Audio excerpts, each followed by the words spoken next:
Assalamualaikum warahmatullahi wabarakatuh. Salam sejahtera bagi kita semua. Kami dari kelompok 3 Psikologi Sosial yang beranggotakan oleh Enda Fitriani, kemudian saya First Albiruni dan Askia Fairuz Syarifah akan membawakan materi tentang konformitas, kepatuhan, dan juga peran pusat kendali. Saya Askia Fairuz dengan NIM 32 izin menjelaskan mengenai subbab pertama, yaitu konformitas. Nah, secara sadar atau tidak sadar, individu pasti akan mengikuti peraturan yang ada dalam lingkungan sosialnya. Seperti contohnya saat memilih makanan. Seseorang mungkin cenderung memilih makanan yang sedang tren di masyarakat, walaupun belum tentu makanan tersebut memiliki rasa yang tepat di lidahnya. Nah, hal inilah yang disebut dengan konformitas. Menurut Baron dan Byrne, pada tahun 2005, konformitas merupakan suatu jenis pengaruh sosial di mana individu mengubah sikap dan tingkah laku mereka agar sesuai dengan norma sosial yang ada. Nah, pengertian lain menurut Cialdini dan Goldstein pada tahun 2004, konformitas adalah suatu aktivitas yang dilakukan oleh individu untuk mengubah perilakunya agar sesuai dengan respon orang lain. Selanjutnya ada norma sosial. Nah, norma sosial ini erat banget hubungannya sama konformitas. Jadi kadang ada kalanya di saat kita sedang berada di dalam suatu kelompok, kita pasti cenderung mengikuti norma sosial yang berlaku dalam kelompok tersebut. Lalu menurut Brown, norma sosial adalah tekanan dari lingkungan agar individu melakukan konformitas yang pada dasarnya berasal dari kenyataan bahwa di beberapa konteks terdapat aturan-aturan baik yang sifatnya eksplisit maupun implisit. Nah, aturan-aturan ini kemudian itu mengindikasikan gimana sih individu seharusnya bertindak gitu loh. Jadi singkatnya, norma sosial itu adalah aturan yang mengatur bagaimana individu seharusnya dan sebaiknya berperilaku. Norma sosial dibagi menjadi dua jenis. Yang pertama ada deskriptif dan yang kedua ada injungtif. Yang pertama norma deskriptif. Norma deskriptif ini menunjukkan apa yang dilakukan oleh kebanyakan orang dalam situasi tertentu. Tapi faktanya norma deskriptif ini nggak terlalu mengikat masyarakat dan biasanya hanya berupa himbauan gitu. Contohnya nih, di saat himbauan ketua RW agar warganya melakukan kerja bakti bersih-bersih rumah. Nah, faktanya ada beberapa orang atau warga yang nggak melaksanakan himbauan tersebut gitu. Terus jenis yang kedua ada norma injungtif. Norma injungtif menyebutkan apa yang semestinya dilakukan seperti perilaku apa yang disetujui atau tidak disetujui dalam situasi tertentu. Nah, norma injungtif ini lebih erat hubungannya sama konformitas. Jadi, beda sama norma deskriptif, norma injungtif ini bersifat tegas dan memiliki sanksi apabila tidak dilakukan. Contohnya, perintah dari pemerintah kepada masyarakat untuk selalu membayar pajak. Nah, kalau misalkan nggak bayar pajak, masyarakat bakalan kena sanksi. Nah, kenapa ini erat sama konformitas? Di saat satu orang melakukan hal itu, berarti yang lain juga akan ikut melakukannya. Gitu. Nah, selanjutnya ada penelitian Solomon Asch. Seseorang tuh pasti merasa dilema saat dia memiliki suatu pilihan atau putusan yang berbeda dengan kebanyakan orang lain.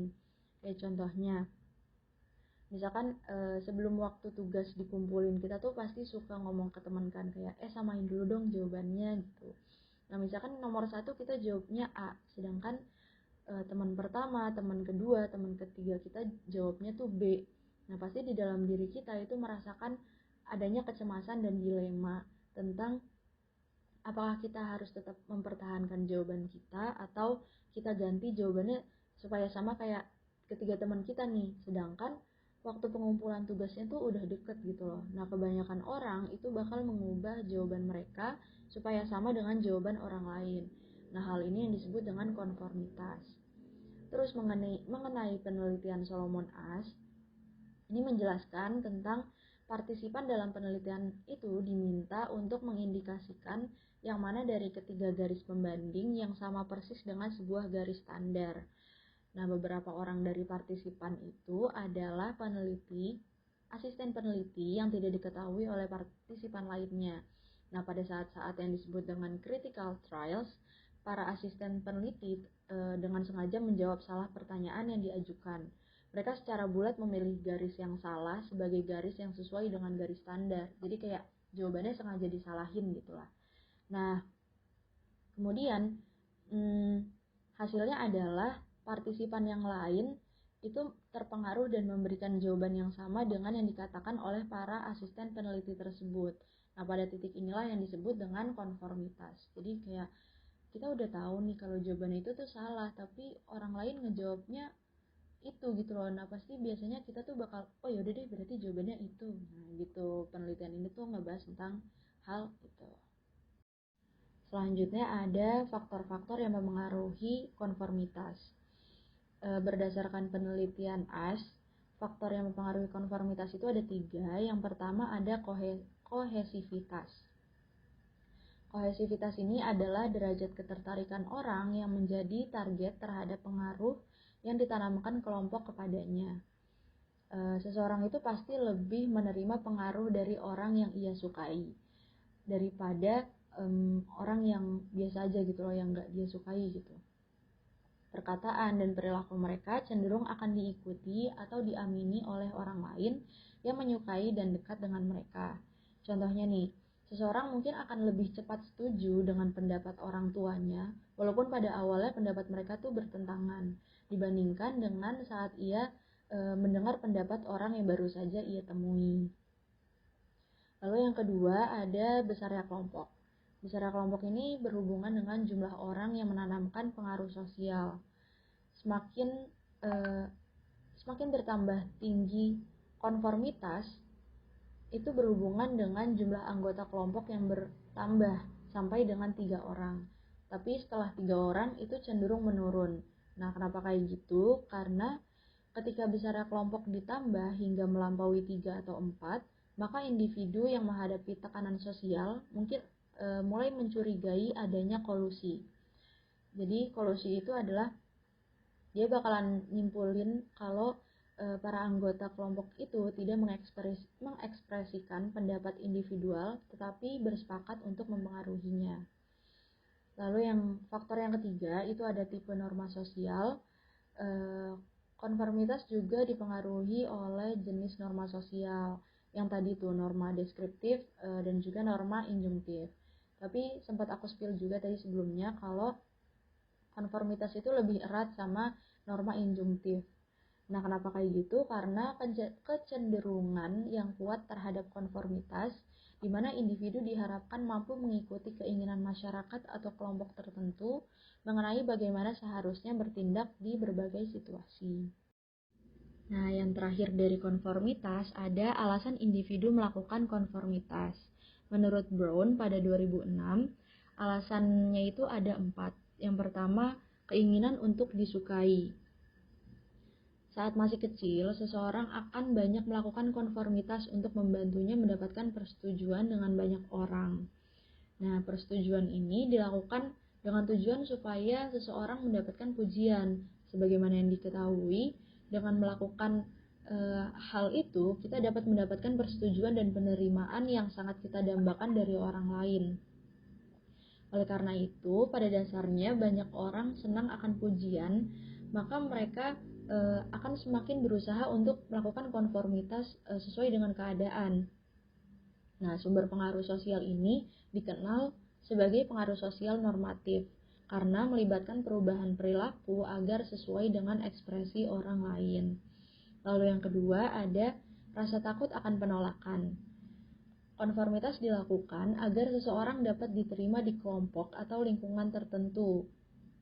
Apabila seseorang memiliki pandangan dan perilaku yang berbeda, maka dirinya akan dianggap bukan termasuk dalam sebuah kelompok. Nah, hal ini membuat seseorang melakukan konformitas agar dapat diterima di sebuah kelompok. Lalu yang ketiga ada keinginan untuk merasa benar. Banyak keadaan yang dapat menyebabkan individu berada dalam posisi yang dilema itu karena tidak mampu mengambil keputusan. Jadi kalau misalkan ada orang lain dalam sebuah kelompok itu sudah mengambil keputusan yang dirasa itu tuh benar, maka dirinya akan ikut serta agar dianggap benar gitu loh. Jadi bisa dibilang sikap menyandarkan diri pada pendapat atau tindakan orang lain itu menjadi sumber dari konformitas itu. Sumber pengaruh sosial ini dikenal sebagai pengaruh sosial informasional karena didasarkan pada kecenderungan kita untuk menggantungkan diri pada orang lain sebagai sumber informasi tentang banyak aspek dunia sosial. Lalu yang keempat atau yang terakhir, ada konsekuensi kognitif. Jadi bagi kebanyakan orang, keputusan untuk menyerah pada tekanan kelompok dan bertindak seperti orang lain itu lebih kompleks daripada melakukan konformitas. Mereka merasa bahwa penilaian sendiri itu benar, tetapi mereka juga tidak pengen berbeda dengan orang lain yang ada di kelompok itu. Nah, maka dari itu mereka akan bertindak dengan cara tidak konsisten dengan keyakinan pribadinya. Seseorang dapat cenderung mengubah persepsinya terhadap berbagai situasi sedemikian rupa sehingga konformitasnya mendapatkan justifikasi. Saya Aulia Endah Fitriani dengan NIM G01200027 akan melanjutkan presentasi dari rekan saya. Berikutnya, kita akan belajar mengenai kesepakatan. Kesepakatan atau compliance adalah bentuk pengaruh sosial yang meliputi permintaan langsung dari seseorang kepada orang lain. Nah, pelaku dari kesepakatan akan membuat pihak yang menjadi targetnya bersepakat untuk menuruti permintaan yang ia tawarkan. Yang berikutnya ada prinsip-prinsip dasar kesepakatan. Brown menyatakan bahwa terdapat prinsip-prinsip dasar dalam memperoleh kesepakatan. Di antaranya yang pertama ada validitas sosial. Individu cenderung mau untuk bersepakat melakukan suatu tindakan ketika tindakan tersebut sesuai dengan keyakinannya atau orang-orang yang sama dengan dirinya. Yang kedua ada komitmen dan konsistensi. Ketika individu sudah berkomitmen terhadap suatu keyakinan, maka ia akan secara konsisten bertindak sesuai dengan keyakinannya. Misalnya, seseorang yang ingin dikenal sebagai orang yang suka menolong, maka ketika datang orang lain yang padanya meminta suatu pertolongan, maka ia akan cenderung mau untuk memenuhi permintaan tersebut. Yang ketiga ada kelangkaan. Biasanya orang-orang cenderung menghargai dan mau berusaha untuk memperoleh atau mempertahankan barang yang langka. Misalnya, ada desainer ternama yang mengeluarkan barang baru yang jumlahnya hanya ada 100. Nah, orang-orang mau gitu bersepakat untuk membayar dengan harga yang lebih mahal demi mendapatkan barang langka ini. Yang keempat, ada timbal balik atau resiprositas. Manusia memiliki kecenderungan untuk membalas budi. Nah, terhadap orang-orang yang telah membantunya. Ketika orang yang telah membantunya ini datang untuk meminta sesuatu, maka orang ini cenderung mau untuk memenuhi permintaan tersebut sebagai bentuk balas budi. Yang kelima, ada pertemanan dan rasa suka.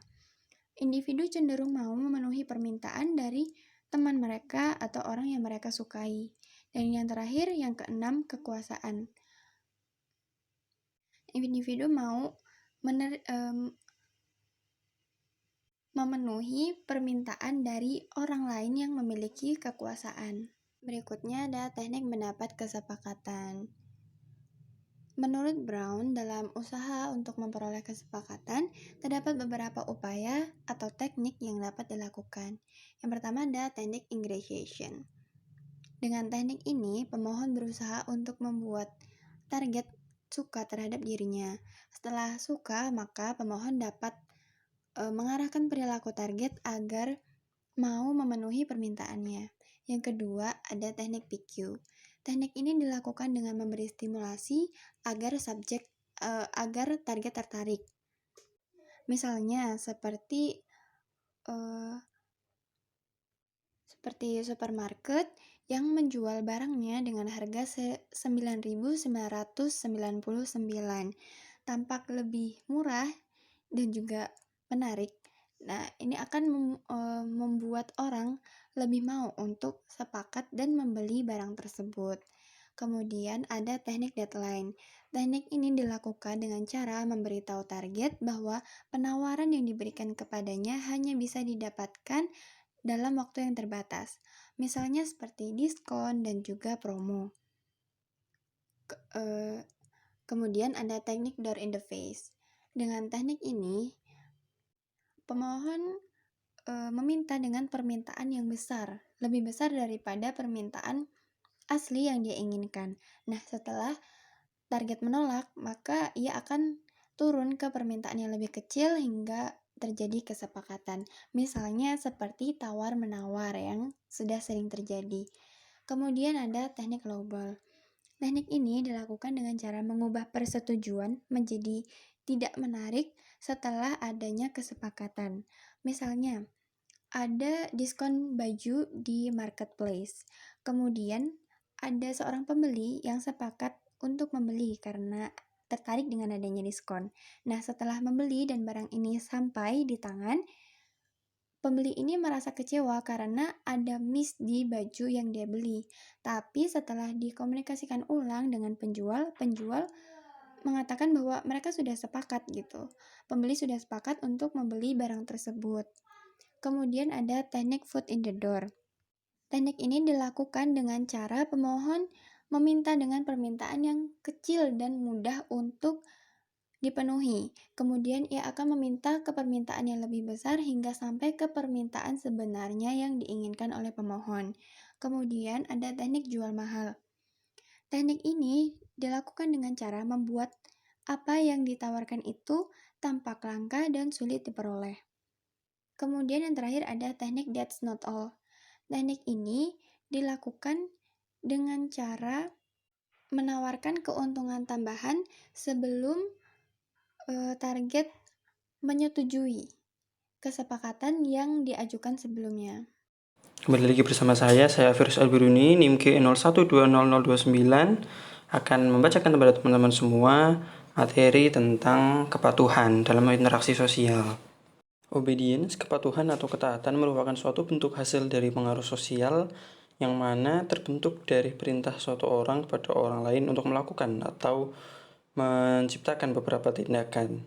Baron dan Brin pada 2005 dalam MacLeod dalam Ulum dan Wulan dari 2013 mendefinisikan kepatuhan sebagai suatu bentuk pengaruh sosial di mana kegiatan atau tindakan yang dilakukan oleh individu merupakan sebuah respon dari perintah individu lain yang berposisi sebagai fitur otoritas atau menjadi figur yang lebih kuat dibandingkan figur yang diperintah. Menurut Hawke dan Abrams pada tahun 1998, manusia melakukan suatu kepatuhan atau manusia patuh terhadap suatu aturan atau suatu bentuk yang lebih kuat dibandingkan dirinya adalah yang pertama karena memang nalar manusia adalah berhidup sosial, kan manusia adalah makhluk sosial dan kepatuhan adalah salah satu bentuk paling langsung dari yang namanya kehidupan sosial atau pengaruh sosial. Kemudian yang kedua, kepatuhan lebih jarang terjadi dibandingkan konformitas dan kesempatan. Ia memang lebih jarang terjadi karena memang sifatnya adalah terpaksa. Kemudian lebih sering terjadi dalam setting khusus, dalam institusi tertentu seperti sekolah hingga ke militer. Memang dalam sekolah atau militer terdapat aturan-aturan khusus yang biasanya ketat dan kemudian sangat mengatur, dan itu mungkin termasuk dari bagian perintah atau kepatuhan. Kemudian yang terakhir ada sejumlah strategi dapat membantu mengurangi tingkat kepatuhan yang sudah melampaui batas. Ada satu tingkat kepatuhan yang sudah melampaui batas yang mungkin merusak atau mungkin mengganggu orang-orang dan lingkungan sekitarnya. Nah, beberapa strategi dapat digunakan untuk mengurangi mungkin kepatuhan yang sudah sangat parah. Seperti yang pernah disinggung sebelumnya tentang kepatuhan yang merusak, sebenarnya kepatuhan yang merusak ini adalah bentuk kepatuhan biasa, namun taraf tempatnya atau taraf perlakuannya sudah sangat tinggi. Kepatuhan ini biasanya disebut merusak adalah ketika seseorang kemudian tidak bisa mengontrol dirinya sendiri dan selalu mengikuti atau selalu terpaksa berbuat dengan apa yang memang sudah diperintahkan. Dan kepatuhan ini akan menyebabkan seseorang kemudian kehilangan kontrol atas dirinya sendiri. Dan kepatuhan ini juga membuat seseorang tidak lagi memikirkan realita dan juga dunia nyata, atau tidak lagi memikirkan banyak hal dan hanya mengikuti perintah yang diberikan. Nah, ini dapat berakibat buruk seperti apa? Yang teman-teman bisa lihat di depan tentang penelitian oleh Stanley Milgram tentang pada orang-orang tentara-tentara bekas Perang Dunia Kedua. Mereka saat Perang Dunia Kedua, para tentara ini melakukan sesuatu, misal menembak, mengebom, kemudian menyerang markas musuh, tanpa mengetahui sebenarnya manfaat sebenarnya untuk mereka sendiri itu apa ketika mereka menyerang markas musuh. Mereka hanya mencoba mematuhi atau mencoba menaati apa yang diperintahkan oleh atasan mereka. Ketika atasan mereka bilang serang, maka mereka akan serang. Nah, kepatuhan seperti ini yang nanti bisa saja kemudian memunculkan kepatuhan yang merusak. Ketika suatu kepatuhan menjadi kepatuhan yang merusak atau kepatuhan yang tadi mungkin disebut tidak bisa mengontrol dirinya sendiri, kemudian berbuat kerusakan. Nah, perlu adanya penurunan atau perlu adanya eh, kembali lagi atau penyantaian kembali dari yang awalnya kepatuhan yang merusak kemudian jadi kepatuhan yang normal. Bagaimana caranya? Ada banyak, tapi salah satunya adalah metode foot in the door, yaitu bagaimana kita menciptakan suatu pandangan atau kita membuat suatu orang untuk membantu kita dulu di hal-hal yang kecil. Nah, yang kemudian sekian lama hal-hal yang kecil itu kemudian kita tambah menjadi besar, dan lama-kelamaan seorang tersebut kemudian merasa bahwa apa yang dilakukan itu biasa saja karena dia sudah terbiasa melakukannya. Nah, metode seperti ini yang kemudian digunakan para peneliti untuk kemudian meneliti nih, bagaimana sih orang ketika dia diberi perintah yang lebih kecil kemudian terus kembali ke perintah yang lebih besar. Dan hal seperti ini juga yang dapat digunakan ketika mungkin orang sudah terlalu over untuk kepatuhan. Mungkin bisa juga dibalik efeknya dengan cara untuk membuat seseorang dengan over kepatuhan ini kemudian sadar dan mengerti bahwa apa yang dia lakukan salah, dan kemudian sadar dan mengerti bahwa apa yang sebenarnya dia lakukan bukanlah sesuatu yang benar. Baik, kembali lagi bersama saya. Berikutnya kita akan membahas tentang peran pusat kendali. Menurut Rotter, pusat kendali atau yang bisa juga disebut dengan locus of control merupakan kecenderungan umum individu untuk melihat peristiwa penguat sebagai sesuatu yang berasal dari diri mereka atau sesuatu yang bisa dikendalikan dari luar dirinya. Terdapat perbedaan antara individu dengan orientasi pusat kendali internal dan eksternal. Orang-orang dengan orientasi pusat kendali internal percaya bahwa penguat berasal dari kendali dirinya sendiri, dan mereka juga cenderung berusaha mengontrol dan menolak upaya pengaruh luar.